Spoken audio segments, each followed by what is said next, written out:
수많은 쓰레기로 몸살을 앓고 있는 바다. 매년 800만 톤의 쓰레기가 버려지고 바다에 쌓여가고 있습니다. 해양 쓰레기 중 대부분은 바로 플라스틱. 플라스틱은 생태계를 위협하고 있습니다.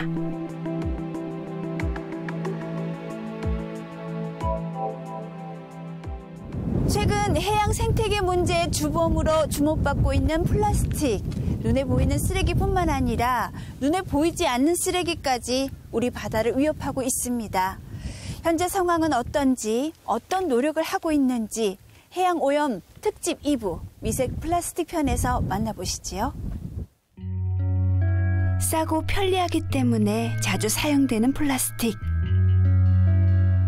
83억 톤의 생산량 가운데 재활용되는 것은 고작 9%에 불과한데요.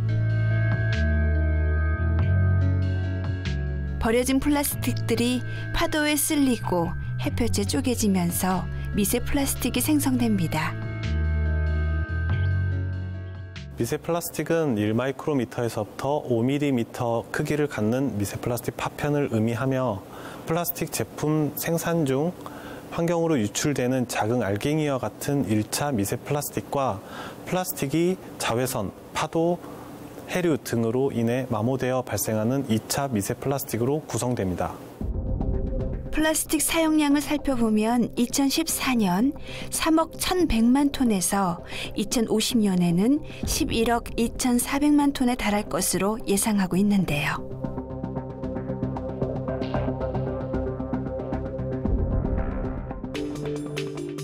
바닷속 플라스틱 무게가 물고기 무게를 앞지를 것이라고 전망되고 있는 상황. 플라스틱으로 발생되는 해양 오염이 점점 가속화되고 있습니다. 미세 플라스틱은 인간 활동이 활발한 연안뿐만 아니라 인간 활동이 거의 없는 대양, 극지역에서도 분포하며 물뿐만 아니라 대기, 토양, 퇴적물에서도 발견되어 이미 전 지구적으로 분포하는 것으로 보고되고 있습니다. 또한 이와 더불어 플랑크톤에서부터 어류에 이르기까지 해양 생물 체내에서도 발견이 되고 있습니다. 눈에 보이지 않는 아주 작은 크기인 미세 플라스틱은 그만큼 수거하기도 어려운데요. 이를 개선하기 위해 한국해양과학기술원에서 미세 플라스틱 수집에 효율적인 해양 쓰레기 대량 포집 장치를 개발했습니다.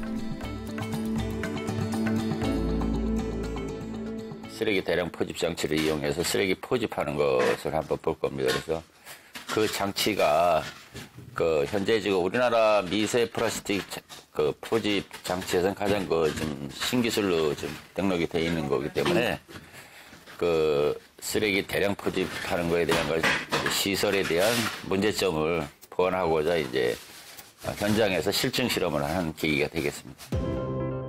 해양 쓰레기 대량 포집 장치는 먼저 드론을 띄워 해양 쓰레기를 탐색한 뒤 2개의 배를 이용해 부유체를 이동합니다. 그 후 포집 범위를 설정한 뒤 쓰레기를 끌어모아 수거하는 방식으로 진행됩니다. 지역의 제약 없이 효율적으로 쓰레기를 제거할 수 있지요. 대량 포집 장치는 바다에서 쓰레기 수거하기가 굉장히 어려운데 이것을 이제 기술적으로 좀 해결하는 방안이 없을까 해서 연안에서 양식장이 많이 밀집된 지역에서 자유자재로 움직일 수 있는 쓰레기 포집 장치를 개발하게 되었습니다. 약 반경 최대 7km까지를 갖다 이렇게 학처럼 날개부를 펼쳐가지고 예인을 하는 경우 표층에서 그 안에 들어가 있는 쓰레기는 다 포집할 수 있는 이런 장점을 가지고 있는 걸 확인해서 현재 파일럿 시설로 저희들이 개발을 했습니다. 해양 쓰레기 대량 포집 장치는 미세 플라스틱부터 유류 오염 물질까지 효과적으로 제거할 수 있는데요.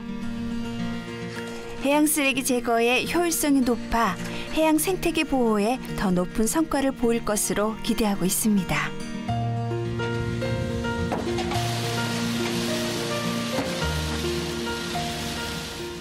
현재 저희들이 예비 실험한 결과 쓰레기는 뭐 보이는 대로 이제 선박을 이용해서 예인을 하면은 거의 완벽하게 다 처리가 되고, 유류오염은 거치는 건 되는데 바다에서 실증 실험하기가 좀 쉽지가 않아서, 근데 이런 상황은 충분히 다 수거가 가능한 거로 지금 돼 있고, 그다음에 부채 시설 자체 위에 사람이 타면서 이동을 할 수 있고, 그다음에 파도는 약 7m까지 전혀 뭐 이상 없이 만들어놨기 때문에 파도에 대한 안전성 문제 이런 게 충분히 확보된 상태에서 지금 시스템을 운영할 수 있다고 봅니다. 일상생활 속 버려지는 쓰레기가 가장 많을 것 같지만 실제로 수거된 해양 쓰레기 중에서 대부분을 차지하는 건 바로 이 스티로폼인데요. 그동안 가라앉아 있던 스티로폼으로 인한 해양 오염 문제가 떠오르고 있습니다. 우리가 스티로폼에 대한 피해를 몰라서 그렇지, 현장에 있는 저희들은 바다에 아침에 나올 적마다 보면 굉장히 그 바다를 보면 참 기분이 좀 언짢기도 하고, 그다음에 그 떠다니면서 여기저기 계속 그 영향을 주는 걸 보면은 빨리 될 수 있는 빨리 좀 이 문제가 좀 해결이 됐으면 싶습니다. 미세 플라스틱의 주범인 스티로폼. 연간 약 200만 개 이상 사용되는 것으로 추정되는데요. 미세 플라스틱과의 전쟁은 결국 이 스티로폼과의 전쟁인 셈이죠. 양식장에서 흔히 사용되는 부표, 미세 플라스틱을 발생시키는 주요 원인 가운데 하나가 바로 이 스티로폼 부표인데요. 내구성이 약해 쉽게 부서질 뿐 아니라 부서진 조각들은 수거하기도 어렵기 때문에 해양 오염에 문제를 일으킵니다. 스티로폼 부표는 우리나라 연안 해양 플라스틱 쓰레기의 55%를 차지할 정도인데요. 이러한 스티로폼 부표 사용에 따른 해양 환경 오염을 줄여나가기 위해 한국해양과학기술원에서 친환경 부표를 개발했습니다. 친환경 부표라 할 수 있는 것은 일단 그 오염원이 없어야 되고, 내구성이 좀 길어야 되고, 그다음에 가볍고, 그다음에 물이 들어가도 가라앉지 않고 계속 떠다녀야 수거가 가능하기 때문에. 친환경 부표는 기존 스티로폼 부표와 달리 파도나 외부 환경에 의해 잘 부서지지 않고 재활용이 가능한데요. 이는 바로 친환경 부표의 높은 내구성 때문이지요. 내구성에서 수명은 주로 보면은 재생을 쓰면은 절대 그거 불가한 거고, 재생이 아닌 신소재를 쓰게 되면은 자외선 차단제를 첨가하는 경우 최대 80년까지도 가는 것을. 그렇다면 친환경 부표는 현장에서 어떻게 사용되고 있을까요? 제가 직접 양식굴의 산지 완도 고궁도에 가서 친환경 부표를 직접 사용하고 있는 어민을 만나 이야기를 들어봤습니다.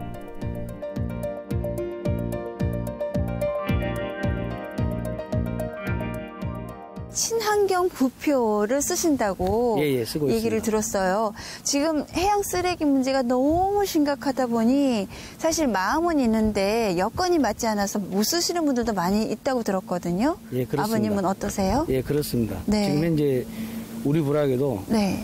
그 지난해에 그 폐스티로폴 저장 탱크까지 지금 만들어놨습니다. 예. 네, 이런 이유가 지금 진즉부터 친환경 부자를 써야 한다고 하는데 사실 지금 우리 어민들이 네. 나이가 드시고 해서 지금 친환경 부자가 또 너무 비싸요. 그러니까요. 군에서 보조를 해주고 우리 자담이 30%인데 네. 30% 자담도 지금 현재 쓰고 있는 부자의 배 이상이 비싸요. 그렇죠. 그래서 지금 뭐 앞으로 뭐 3, 4년 하다 그만할 사람 이런 사람들은 부태에 쓰겠냐. 그렇죠. 이래서 아무튼 그 국가에서도 이 해양 쓰레기를 줄이려면 네. 이 보조를 좀 더 해줘야 되지 않느냐. 그러니까요. 그렇게 생각하고 있습니다. 기본 400헥타르의 양식장에서 쓰이는 부표는 무려 54만 개. 기존 스티로폼 부표와 비교해 실제 자기 부담금이 2배가 넘는 친환경 부표는 어민들에게 부담일 수밖에 없습니다. 친환경 부표하고 과거의 부표 두 가지가 이렇게 섞여 있네요. 예, 그렇습니다. 네. 지금 우리가 한꺼번에 그 금액 차이도 있고 그래서 네. 다 바꾸지는 못하고 네. 지금 차츰 바꿔가고 있습니다. 지금 빨간색 계통이 지금 친환경 부표인 거죠? 예, 그렇습니다. 근데 얼핏 보기에는 그냥 일반 플라스틱 같은 느낌인데 그게 아닌가 봐요. 예, 아닙니다. 이것은 잊어버리면 아니면 계속 쓸 수 있으니까. 영구적으로? 예, 영구적으로 쓸 수 있으니까. 네. 이것은 뭐 폐기 처분이 폐기가 안 하잖아요. 우리 스티로폼은 2, 3년 쓰고 나서는 폐기 처분돼야 되고 또 좀 일부 양심 불량한 사람은 잘라서 버리기도 하고 그러는 거예요. 그러니까요. 예, 그게 해양 쓰레기잖아요. 예, 예. 근데 보면은 과거의 부표에는 줄이 이렇게 묶여 있는데 눈에 띄게 네. 지금 친환경 부표에는 줄이 보이지 않네요. 친환경 부표는 네. 이제 한쪽에다가 밑에 쪽에만 줄을 묶고 지금 만들어져 있어요. 이유가 있을까요? 이제 지금 그전 스티로폼 뱅코에는 네. 한 번에 감아서라고 하다 보니까 예. 안 감으면 안 되잖아요. 그렇죠. 하다 보니까 네. 2, 3년 쓰다 보면은 네. 그 햇빛을 오랫동안 쐬다 보면은 그 줄이 이라고 떨어져서 탈락도 되고 그러는데 이것은 물속에 들어가니까 영구적으로 쓸 수 있어요. 그러네요.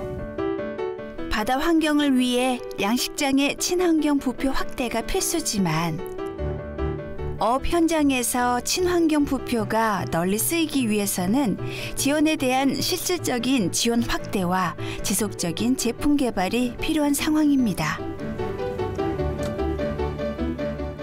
사실 이 친환경 부표가 나온 지는 얼마나 됐어요?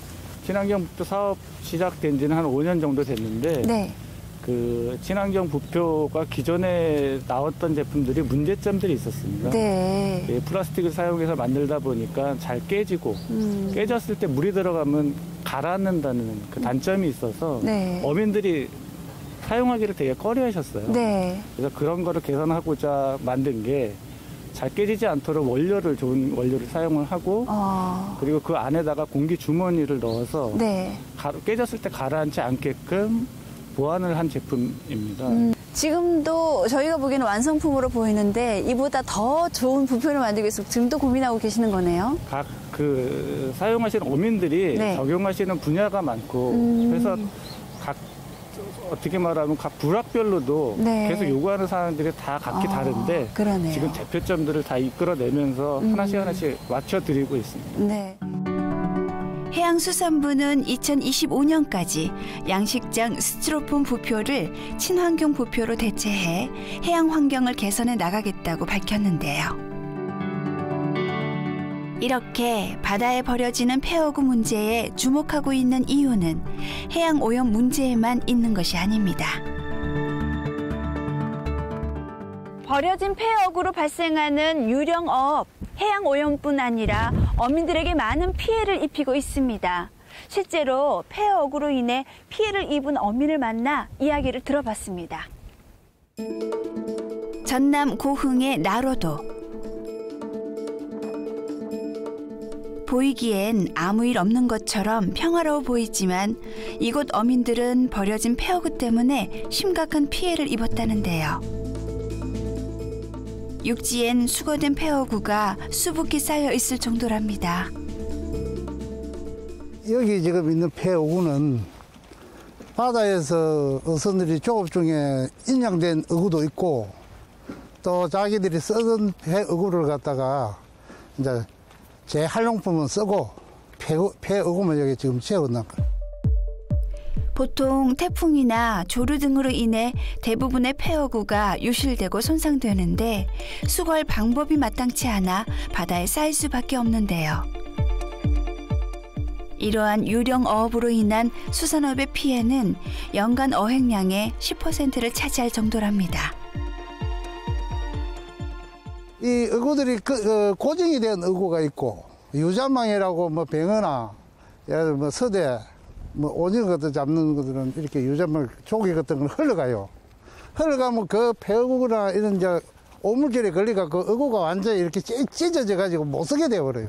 그리고 거의 찢어지고 건물이 이렇게 일자로 가야 되는데 이제 물을 타고 가야 되는데 그래서 엉켜 가지고 고기가 예를 들어서 뭐 10짝을 잡을까 한 짝도 안 잡혀 이런 피해가 엄청나게 오죠. 다양한 폐어구 중에서도 가장 문제가 되고 있는 어구추. 시멘트로 만들어져 깨지면 바다에 쌓여 환경오염을 발생시키기 때문인데요. 이러한 문제를 해결하기 위해 바다에서 분해되는 친환경 어구추가 개발 중에 있습니다.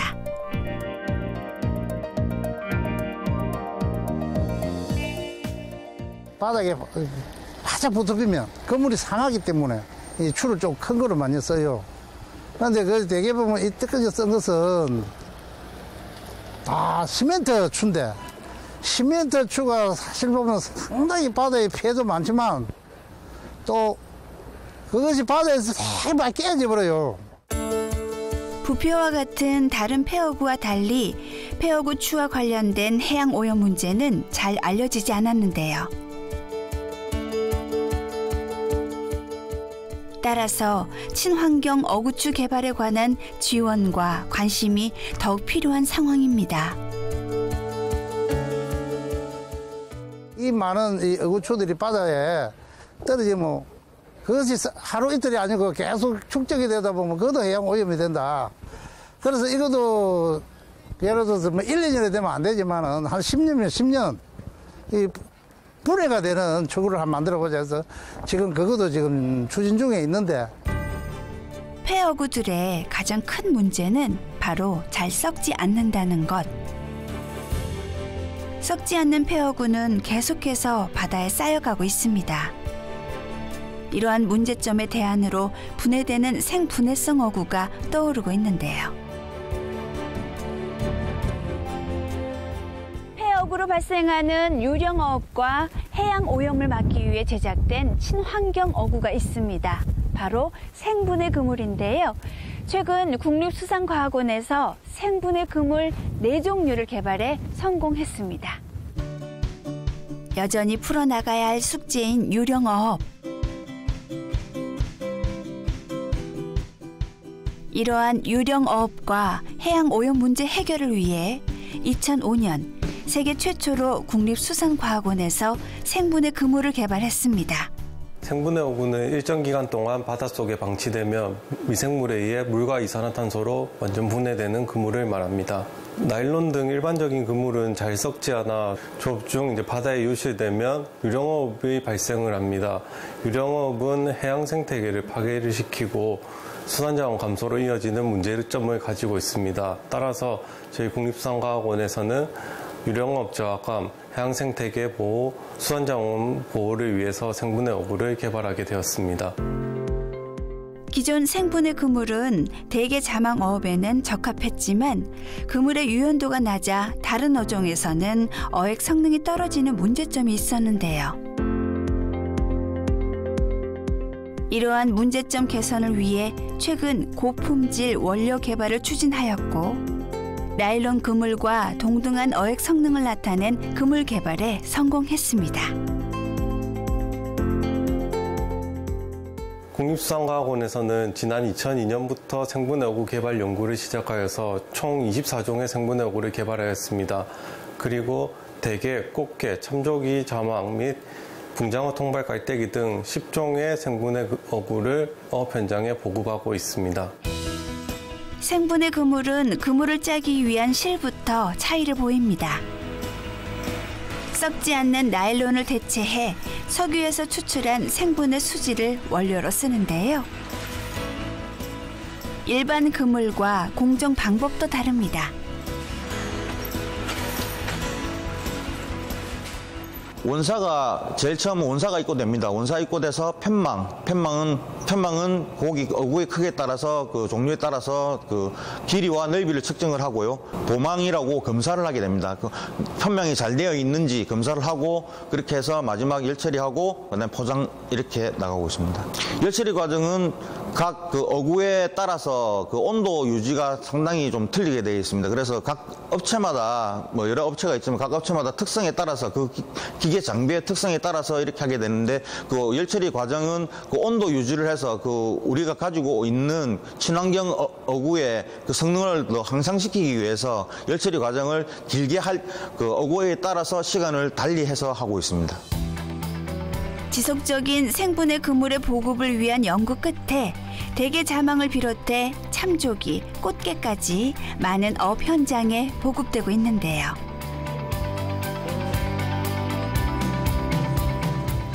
현재 동해안 일대를 중심으로 생분해 그물을 사용하고 있습니다.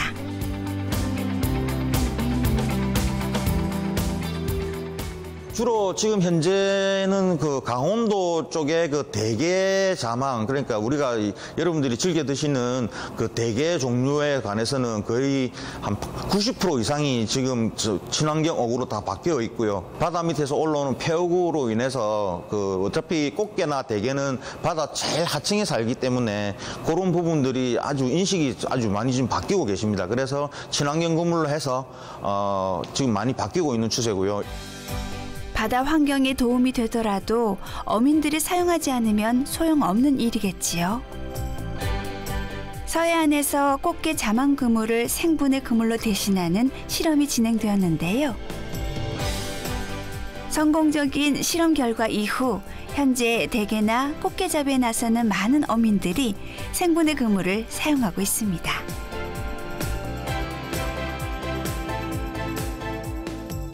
기존 PBS 원료로 만든 그물은 대게 자망업을 위해 개발되었고 나일론 그물에 비해 유연도가 낮아 다른 어종에서는 어획 성능이 일부 떨어지는 문제점이 있었습니다.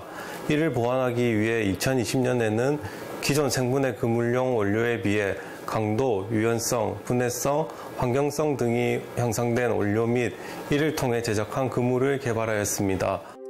하지만 기존의 나일론 그물을 대체해 생분해 그물이 전반적으로 사용되려면 넘어야 할 벽이 많은 상황인데요. 계절마다 다른 조업 방식으로 다양한 어구를 사용하는 어민들에겐 부족한 점이 많답니다. 뭐 그물을 한 가지만 이렇게 조업을 하는 것이 아니고 1년 365일 동안 계절마다 고기가 틀리기 때문에 한 달 쓰고 어구로 가다가 육지에다 보관을 하고 그러다 보면 2년, 3년, 5년까지 가는데 생분해에서는 물에 한번 들어갔다 오면 1년이면 1년 안에 그것이 분해가 돼버려요. 사가져 버리기 때문에 그 소형 어선들은 우리 연안 어선들은 그것을 깊이 하죠. 바다 생물은 물론 이제는 인간의 안전까지 위협하는 미세 플라스틱. 미세 플라스틱으로 인한 해양 오염이 가속화되고 있습니다. 무심코 버린 쓰레기가 다시 우리에게 되돌아오고 있는데요.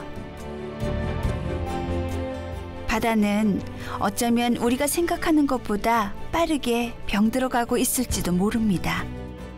우리가 코로나 때문에 힘들고 있지만 바닷속 코로나는 예전부터 오지 않았나 이런 생각이 듭니다. 그렇기 때문에 빨리 빠른 속도로 전환이 돼야 우리 환경이 좋아지고 우리 다음 세대에도 좋은 환경을 물려줄 수 있지 않을까 그렇게 생각합니다. 우리는 플라스틱이 겨눈 총구를 외면한 채 살고 있습니다. 하지만 이젠 더 이상 피해갈 수 없습니다. 나만 아니면 되지, 나 하나쯤이면 어때 하며 무심코 버렸던 쓰레기가 이제는 인류와 지구 환경의 최대 문제로 떠오르고 있는데요. 깊은 바닷속에 감춰져 있던 이 문제를 이젠 더 이상 지켜보고만 있을 수는 없습니다.